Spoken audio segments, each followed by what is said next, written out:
Jessy draws on 10 years. I'll mention she's our head of learning here in the US at Construct. She draws on 10 years of experience supporting both face-to-face and online faculty, online learning staff, and grant-funded scholarship of teaching and learning researchers to integrate research, information literacy, and critical thinking skills into robust courses without breaking students' or teachers' brains. That's good.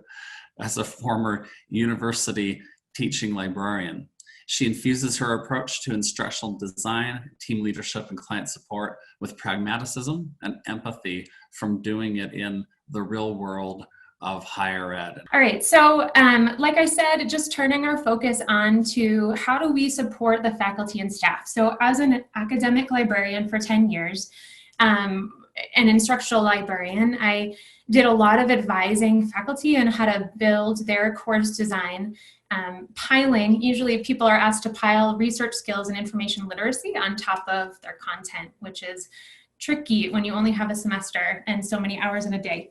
But what ended up happening is I became a matchmaker among the different support offices. So I would meet with a faculty member and they would say, I have problem A, B, and C. And I would say, oh my gosh, the online learning office is already working on that. They've built this resource. Disability Services already has this resource that you could draw from. And so I found that I was drawing together people who are working in silos and helping to build that network of support for the faculty. And so what I want to look at doing today is how do we do that more intentionally? And how do we do that building that multi-tier intervention system without breaking ourselves as support staff, right?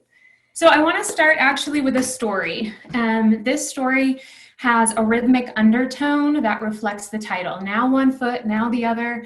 It's kind of been this rhythmic undercurrent as our family has moved through COVID together, as I've worked with Construct and a lot of our clients, and I just keep thinking now one foot and now the other.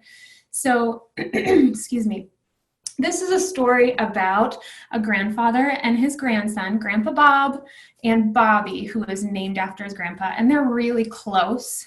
In fact, they start to establish kind of like a secret language and just a very tight relationship that's incredibly unique and special.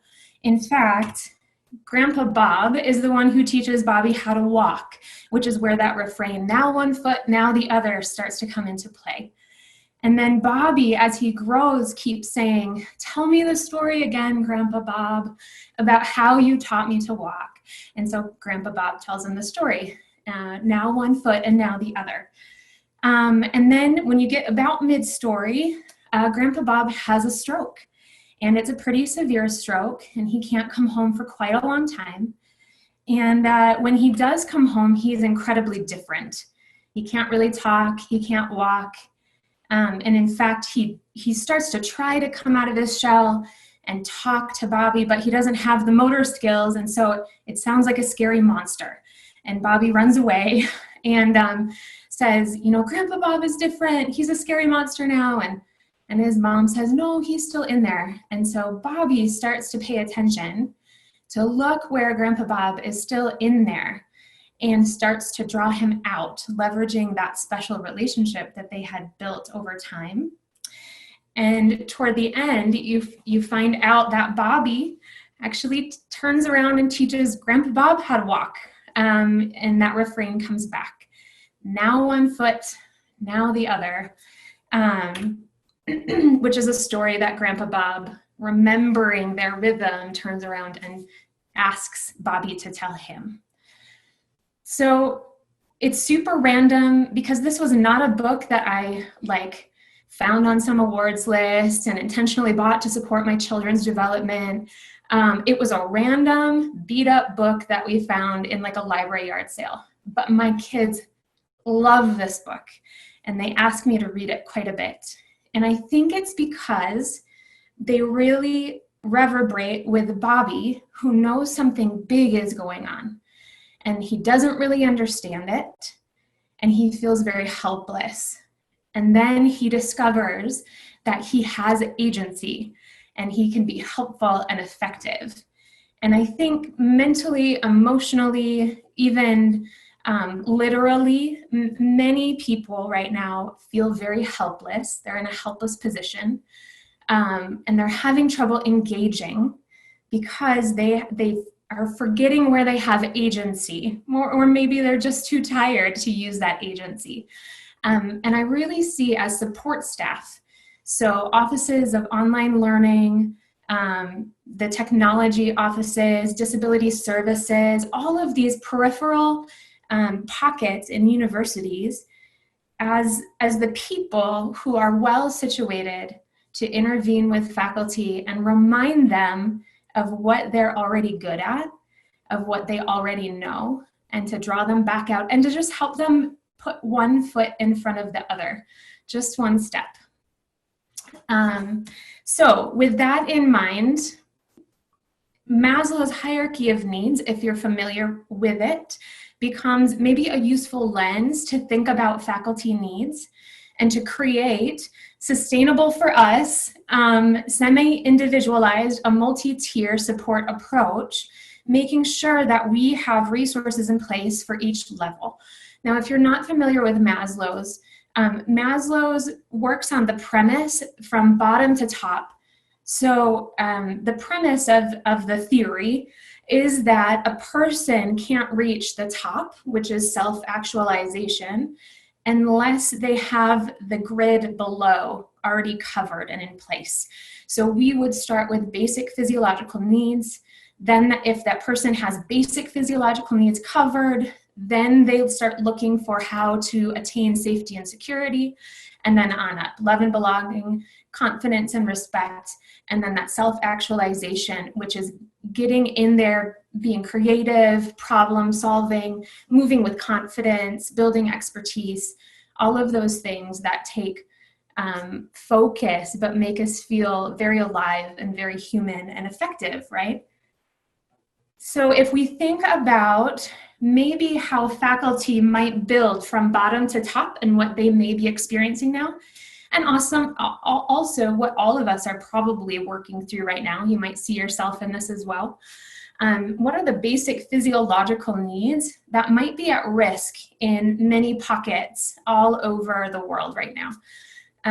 So very literally, some people may be struggling with possible food and shelter insecurity due to that unemployment climbing and just less income, less ability to gain resources.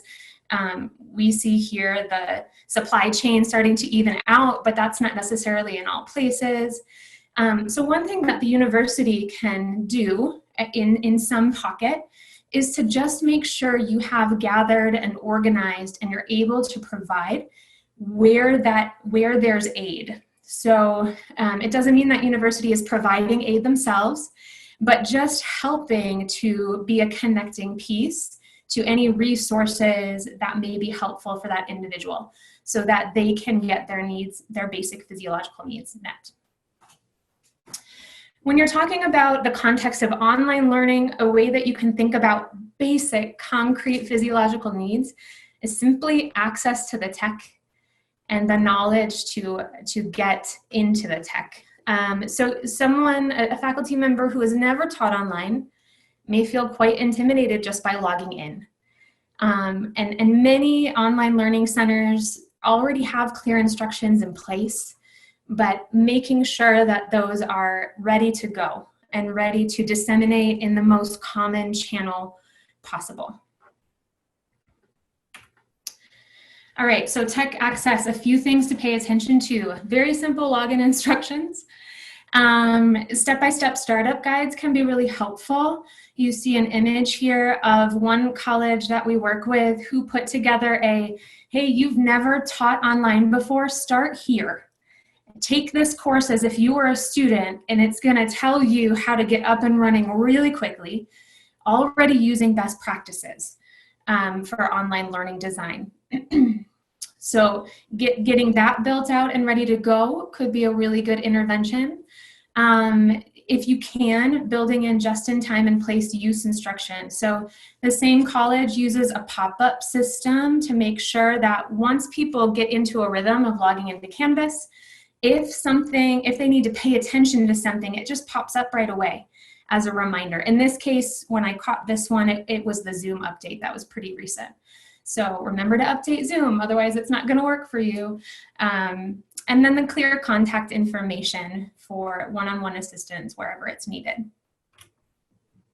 All right, moving up Maslow's, we talk about safety and security. The riots this week, on top of COVID, just remind us how vulnerable our bodily security is, no matter where we're at.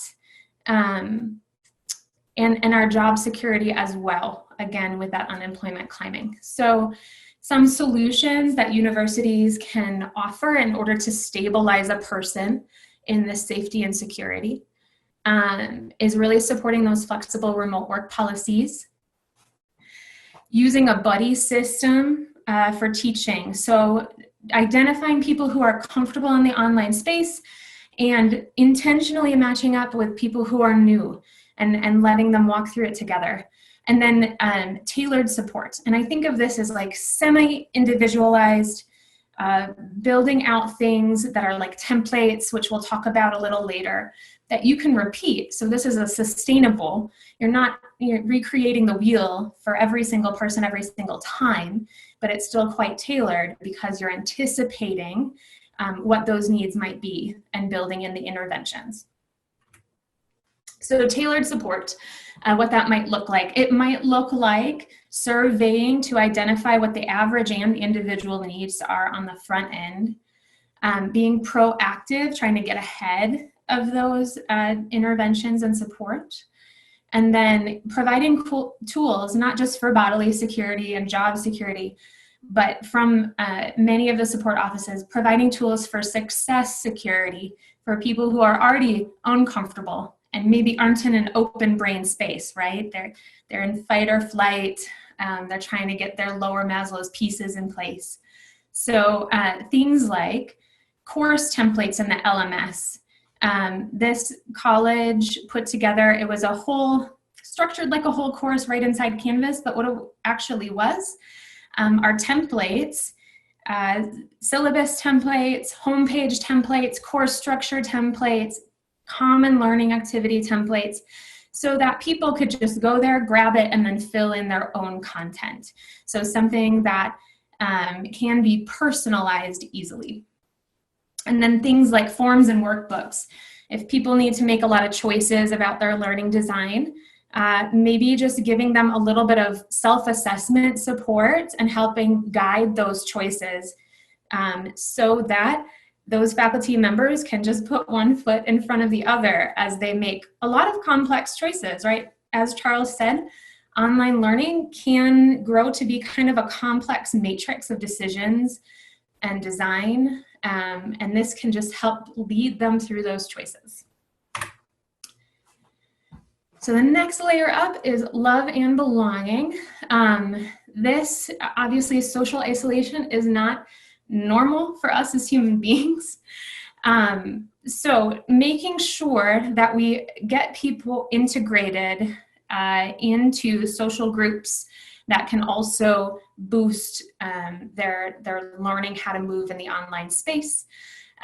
Making sure that they understand how to self-assess their own mental health vulnerability.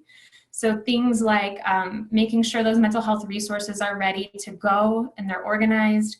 If you have capacity, identifying your maybe highest at-risk faculty members and organizing some personal check-ins if you can, and then getting that buddy system going or developing some communities of practice, guiding flexible options for connecting can be a really good way to go. So communities of practice, we're typically very accustomed to meeting for lunch, meeting on campus. How do we move those online? Well, it's actually not so hard with a little bit of organization. Getting those groups to cross-mix along the spectrum of people so that they can support each other, providing a checklist for what a successful community of practice might look like. How do you schedule? What connecting avenues? What types of discussion prompts might give us the most bang for our buck? And then making sure that we leverage the knowledge that gets constructed in those communities of practice by giving them a very clear place to disseminate that knowledge. Some sort of repository, encouraging peer-led professional development, just like we're doing today, coming out of those communities of practice. All right, next layer up is confidence and respect. So when we're feeling insecure all the way down Maslow's, we lose a lot of confidence, even in areas where we have expertise. We know that we have agency. So some things that we could do to help, again, putting together some of these semi-tailored and individualized resources for support.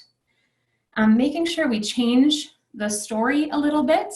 Giving permission to fail in order to succeed is something I think about a lot, and making sure to exemplify courage and grit and even mistakes in disseminating those stories. So storytelling becomes very important to build community and to build movement and to re-encourage agency into your community. So they may be experiencing a lack of previous channels that they enjoyed for receiving respect for the expertise they already hold, and places where they give respect, places where they give aid if they have expertise in an area. So this is where your buddy system and your community of practice can actually come into play again. You should be recruiting your mentors and your community of practice leaders and coaches out of this group that they're not looking for the love and belonging. They enjoy that. They feel like they already have that, but they're really missing where they can be helpful and they can be effective and they can give to others. So becoming a storyteller. I really believe that every leader must hone some of their storytelling skills. As I said here, they keep us human, they call us to our best. And there was never a better time to call people to their best. So gather those stories on purpose and disseminate those stories for an intentional purpose as well. So top level on Maslow's, creativity and expertise, otherwise known as self-actualization. This is tricky because it requires, in Maslow's theory, it requires for all other needs to be met. It also requires focus. And this is a space and a time in history where I would actually consider encouraging people to take a purposeful break from personal growth. Not because it wouldn't be helpful, but because sometimes when we walk away from being so focused and so driven, and we just be for a little bit, it actually sparks some of our best thoughts and our best directions and our best self-actualization. Again, redefining success. Small wins are big wins in this context. And if people are ready to grow, they really need that. They need that focus. They need that pathway. Maybe just giving them a little bit of support to identify that growth area, to scope it pretty small so that they can get that win, and to help them make a plan, and then to scoot them off in order to see what happens in that space. So providing all the way up to growth support, anywhere from, again, giving permission to pause some of that growth, all the way into maybe providing and disseminating self-assessments where individuals can use those assessments to gauge their readiness for growth, to monitor their own growth, to monitor their own mental health, so that it's not really linear, our engagement with growth all the time. Sometimes it's stop and go and iterative, and helping them learn how to assess their own progress is important. Hey, Michael, how am I doing for time? I don't have a time clock by me. Hey, yeah, no problem. You're doing great. You have 8 minutes, and we have 2 questions, and I don't think that they'll probably take a terrible long time. So whatever you need here, okay? Cool. I think we're right on target. Great. Okay, so temp taking and rollout, how do we get this thing started? That looked like a lot of options. And honestly, no university, no one office or department is going to be able to own that whole list of possibilities. So what I really, really recommend is actually cross-coordinating with the other support offices. Sit down, share the same needs survey, make sure it's scrappy, right? We're not getting perfect data, we're just getting a place to start. And then with that cross-coordinating team that's talking together, you're gonna find that you probably have all the resources you need to put something in place already. We just need better, streamlined communication and to know what the other offices can do and will do so that we can send people to the right place.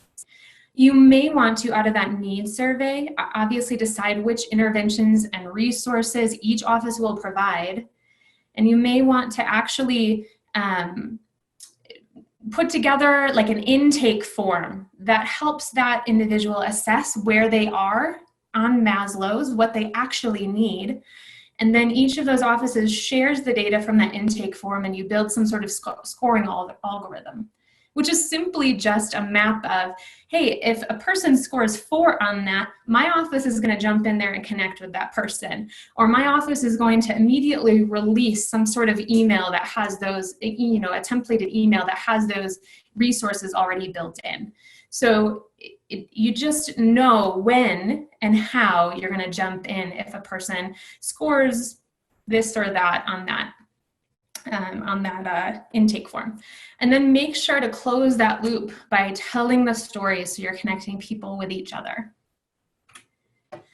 And then this, you know, this slide deck is in the chat and will be disseminated as the other materials get disseminated. Here's just a possible checklist if you just wanted to put your one foot in front of the other for coordinating those services. And I just put in purple things I would focus on. If you're like, I'm not doing this whole A to Z services system, I would really focus on facilitating connection so that you guys can work smarter and not harder, and you can really leverage people who are really at the top of Maslow's. They want to make an impact, they're looking for a place, give them a place.